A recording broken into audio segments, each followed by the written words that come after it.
ದೇವೇಗೌಡರ ಕುಟುಂಬ ಮತ್ತು ಡಿಸಿ ತಮ್ಮಣ್ಣಗೆ ಸುಮಲತಾ ಟಾಂಗ್ ಕೊಟ್ಟಿದ್ದಾರೆ. ಅಂಬರೀಶ್ ಯಾವತ್ತೂ ಕುಟುಂಬ ರಾಜಕಾರಣ ಮಾಡಿಲ್ಲ, ನನ್ನ ಹೆಂಡತಿ ಮಗನಿಗೆ ಅಧಿಕಾರ ಬೇಕು ಅಂತ ಯಾವತ್ತೂ ಕೂಡ ಚಿಂತಿಸಿರಲಿಲ್ಲ ಅಂತ ಸುಮಲತಾ ಹೇಳಿದ್ದು. ದೇವೇಗೌಡರ ಕುಟುಂಬ ಮತ್ತೆ ಡಿಸಿ ತಮ್ಮಣ್ಣ ಇಬ್ಬರಿಗೂ ಕೂಡ ಸರಿಯಾದ ಟಾಂಗನೆ ಕೊಟ್ಟಿದ್ದಾರೆ. ಅಂಬರೀಶ್ ಯಾವತ್ತೂ ಕೂಡ ಕುಟುಂಬ ರಾಜಕಾರಣ ಮಾಡಿಲ್ಲ ಅನ್ನೋದನ್ನ ಸ್ಪಷ್ಟಪಡಿಸಿದ್ದಾರೆ. ನನ್ನ ಹೆಂಡತಿ ಮತ್ತೆ ಮಗನಿಗೆ ಅಧಿಕಾರ ಬೇಕು ಅಂತ ಅಂಬರೀಶ್ ಯಾವತ್ತೂ ಕೂಡ ಚಿಂತಿಸಿರಲಿಲ್ಲ ಅಂತ ಸುಮಲತಾ ಹೇಳಿದ್ದು. ನಾನು ರಾಜಕಾರಣ ಮಾಡ್ತೀನಿ, ನೀವು ಮನೆಯಲ್ಲಿರಿ ಅಂತ ಹೇಳ್ತಾ ಇದ್ರು ಅಂಬರೀಶ್ ಒಬ್ಬ ಕಳಂಕ ರಹಿತ ರಾಜಕಾರಣಿಯಾಗಿದ್ರು.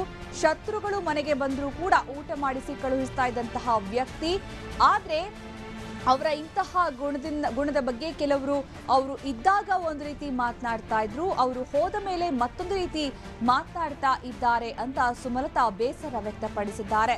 ಅಂಬರೀಶ್ ನನ್ನ ಸಂಬಂಧಿಕರು ಅಂತ ಹೇಳಿ ಅವರಿಂದ ಲಾಭ ಪಡಿತಾ ಇದ್ರು, ಈಗ ಅವರು ಹೋದ ಮೇಲೆ ಹೇಗಿದ್ದೀಯಮ್ಮ ಅಂತ ಕೂಡ ಕೇಳಲಿಲ್ಲ ಅಂತ ಸಚಿವ ಡಿಸಿ ತಮ್ಮಣ್ಣ ವಿರುದ್ಧ ಸುಮಲತಾ ಪರೋಕ್ಷ ವಾಗ್ದಾಳಿ ನಡೆಸಿದ್ದಾರೆ. ಅಂಬರೀಶ್ ನನ್ನ ಸಂಬಂಧಿಕರು ಅಂತ ಹೇಳಿ ಲಾಭ ಪಡಿತಾ ಇದ್ರು, ಆದ್ರೆ ಅಂಬರೀಶ್ ಹೋದ ಮೇಲೆ ಹೇಗಿದ್ದೀಯಮ್ಮ ಅಂತ ಕೂಡ ಕೇಳಲಿಲ್ಲ ಅಂತ ಪರೋಕ್ಷವಾಗಿ ಸಚಿವ ಡಿಸಿ ತಮ್ಮಣ್ಣ ವಿರುದ್ಧ ಸುಮಲತಾ ಪರೋಕ್ಷ ವಾಗ್ದಾಳಿ ನಡೆಸಿರೋದು.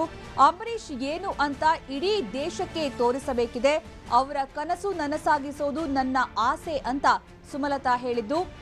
ನನಗೆ ಪಕ್ಷ ಅಧಿಕಾರ ಇಲ್ಲ, ನನ್ನ ಜೊತೆ ಅಂಬರೀಶ್ ಕೂಡ ಇಲ್ಲ, ನನಗೆ ನೀವೇ ಆಸ್ತಿ, ನಾನು ಬೆಟ್ಟ ಹತ್ತಬೇಕಿದೆ ಅಂತ ಸುಮಲತಾ ಮಂಡ್ಯ ಜನರ ಬಳಿ ಹೇಳಿದ್ದಾರೆ.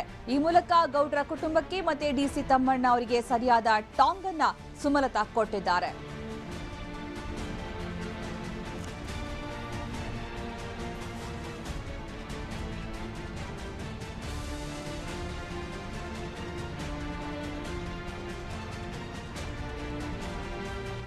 ಇನ್ನು ಸುಮಲತಾ ಜೆಡಿಎಸ್ ವರಿಷ್ಠ ದೇವೇಗೌಡರ ಕುಟುಂಬದ ಬಗ್ಗೆ ಏನ್ ಹೇಳಿದ್ದಾರೆ ನೋಡೋಣ ಬನ್ನಿ.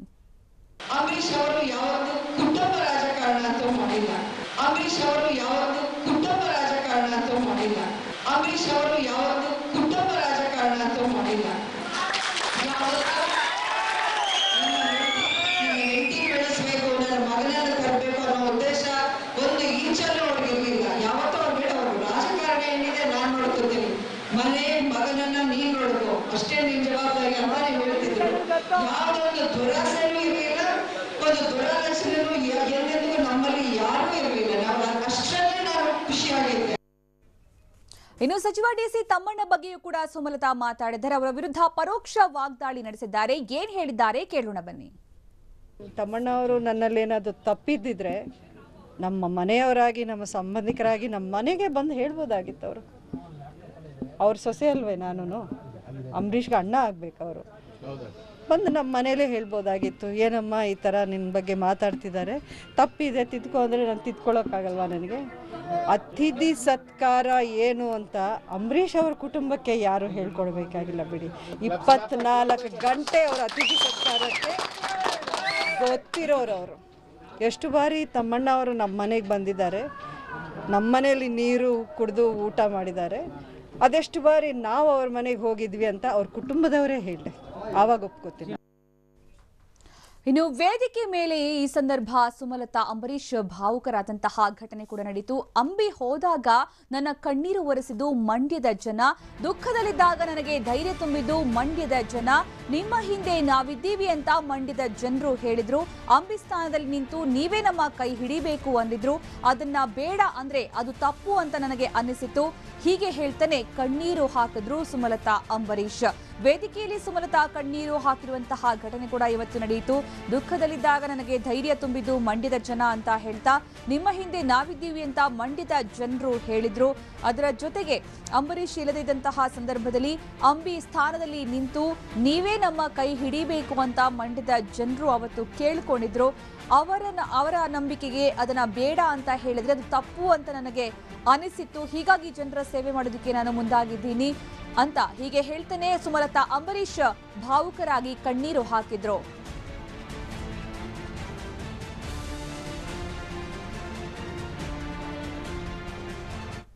ಇನ್ನು ಈ ಸಂದರ್ಭ ಸುಮಲತಾ ಅವರು ಭಾವುಕರಾಗಿ ಕಣ್ಣೀರು ಹಾಕ್ತಾ ಏನ್ ಹೇಳಿದ್ರು ನೋಡೋಣ ಬನ್ನಿ. ಆ ಸಮಯದಲ್ಲಿ ನನ್ನ ಕಣ್ಣೀರು ಒರೆಸೋಕೆ ಮುಂದಾಗಿದ್ದು ಮಂಡ್ಯದ ಜನ ಮಾತ್ರ.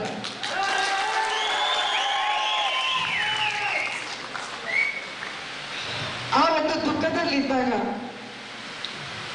ನೀವು ಭಯ ಬೀಳ್ಬೇಡಿ, ಧೈರ್ಯ ತಗೊಳ್ಳಿ, ನಿಮ್ಮ ಹಿಂದೆ ನಾವಿದ್ದೀವಿ ಅಂತ ನೀವು ಒಬ್ಬೊಬ್ರು ಬಂದು ನನ್ನ ಎದೆ ಮುಟ್ಟುವಂತ ಮಾತುಗಳು ಹೇಳಿ ನನಗೆ ಧೈರ್ಯ ತುಂಬಿದ್ದೀರ. ಅದಾದ್ಮೇಲೆ ಇವತ್ತು ಅಂಬರೀಷ್ ಅವರ ಸ್ಥಾನವನ್ನು ನೀವೇ ತುಂಬಬೇಕಿದೆ. ಆ ಸ್ಥಾನದಲ್ಲಿ ನೀವೇ ನಮ್ಮ ಕೈ ಹಿಡ್ಕೊಂಡು ನಡಿಬೇಕಾಗಿದೆ. ಇಷ್ಟೊಂದು ವರ್ಷಗಳು ನಾವು ಅವರಲ್ಲಿ ಇಟ್ಟಿರೋ ಪ್ರೀತಿ ವಿಶ್ವಾಸವನ್ನ ನೀವೇ ತೀರಿಸಬೇಕಾಗಿದೆ ಅಂತ ಕೇಳಿದಾಗ ಅದನ್ನ ಬೇಡ ಅನ್ನೋಕೆ ನನಗೆ ಅದು ತಪ್ಪು. ನಾನು ಬೇಡ ಅಂದಿದ್ರೆ ಅದು ತಪ್ಪಾಗೋದು ಅಂತ ನನಗೆ ಅನಿಸಿತ್ತು. ಯಾಕಂದ್ರೆ ನೀವೇ ನೋಡಿದೀರ, ಮೊದ್ಲಿಂದಾನು ಯಾವತ್ತೂ ನನಗೆ ರಾಜಕಾರಣಕ್ಕೆ ಬರುವಂತ ಆಸಕ್ತಿನೂ ಇರಲಿಲ್ಲ. ಅಂಬರೀಷ್ ಅವರು ಯಾವತ್ತು ಕುಟುಂಬ ರಾಜಕಾರಣ ಅಂತೂ ಮಾಡಿಲ್ಲ.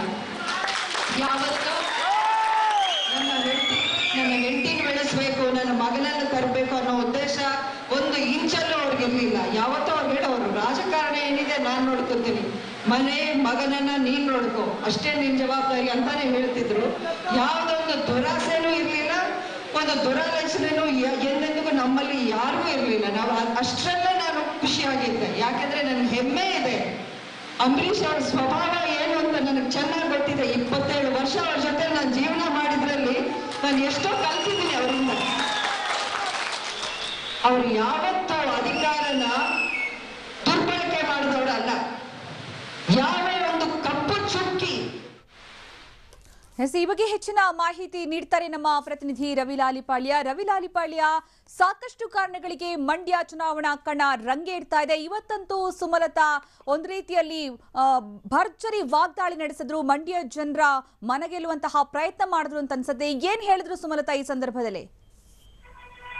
ಸುಕನ್ಯಾ, ತಾವು ಹೇಳಿದಾಗೆ ಏನು ಚುನಾವಣಾ ಕಣ ಅಂತಕ್ಕಂಥದ್ದು ಈಗ ರಂಗು ಪಡ್ಕೊಂಡಿದೆ. ಅದು ಏನು ಪರಸ್ಪರ ವಾಕ್ ಸಮರಕ್ಕೂ ಕೂಡ ಮುಂದಾಗಿರ್ತಕ್ಕಂಥದ್ದು ಅಂದ್ರೆ ನಡೀತಾ ಇರ್ತಕ್ಕಂಥದ್ದು. ಒಂದ್ ಕಡೆ ಸಾಮಾಜಿಕ ಜಾಲತಾಣಗಳಲ್ಲಿ ದೇವೇಗೌಡರ ಫ್ಯಾಮಿಲಿ ಕುಟುಂಬ ರಾಜಕಾರಣ ಮಾಡ್ತಾ ಇದೆ ಅನ್ನೋ ನಿಟ್ಟಿನಲ್ಲಿ ಸಾರ್ವಜನಿಕವಾಗಿ ಆಕ್ರೋಶ ವ್ಯಕ್ತ ಆಗ್ತಾ ಇದೆ. ಜೊತೆಗೆ ನಿಖಿಲ್ ಗೋ ಬ್ಯಾಕ್ ಅಂತ ಹೇಳಿ ಒಂದು ಒಂದು ಒಂದು ಅಭಿಯಾನದ ರೀತಿಯಲ್ಲಿ ಈಗ ಜನರು ಆರಂಭ ಮಾಡಿದ್ದಾರೆ. ಇನ್ನೊಂದ್ ಕಡೆ ಇವತ್ತು ಏನು ಡಿ.ಸಿ. ತಮ್ಮಣ್ಣ ಅವರು, ಸಾರಿಗೆ ಸಚಿವರು ಡಿ.ಸಿ. ತಮ್ಮಣ್ಣ ಅವರು ಕೂಡ ಮದ್ದೂರು ತಾಲೂಕಿನ ಒಳಗೆರೆ ದೊಡ್ಡಿನಲ್ಲಿ ಕಾರ್ಯಕ್ರಮದಲ್ಲಿ ಪಾಲ್ಗೊಂಡು ಮಾತನಾಡ್ತಾ ಸುಮಲತಾ ಅವ್ರ ಬಗ್ಗೆ ಸಾಕಷ್ಟು ವಾಗ್ದಾಳಿ ನಡೆಸಿದ್ರು. ಯಾಕೆಂದ್ರೆ ಅಂಬರೀಷ್ ಅವರು ಸಚಿವರಾಗಿ ಶಾಸಕರಾಗಿದ್ದಂತ ಟೈಮ್ ನಲ್ಲಿ ಬೆಂಗಳೂರಿಗೆ ನಾವೇನಾದ್ರು ಅಂದ್ರೆ ಯಾರಾದ್ರೂ ಹೋದಾಗ ಅಲ್ಲಿ ಆ ಟೈಮ್ ನಲ್ಲಿ ಸುಮಲತಾ ಅವರು ಯಾರನ್ನ ಕರೆದು ಮನೆಯಲ್ಲಿ ಏನು ಮಾತನಾಡ್ಸಿದ್ದಾರೆ, ಅತಿಥಿ ಸತ್ಕಾರವನ್ನ ಮಾಡಿದ್ದಾರೆ, ಯಾರಿಗಾದ್ರೂ ನಿಮ್ ಕಷ್ಟ ಸುಖ ಏನು ಅಂತ ಕೇಳಿದಾರ ಅಥವಾ ಒಂದ್ ಲೋಟ ನೀರೇನಾದ್ರೂ ಕೊಟ್ಟಿದಾರ ಅಂತವ್ರು ಈಗ ಬಂದು ರಾಜಕಾರಣ ಮಾಡ್ತಾ ಇದ್ದಾರೆ.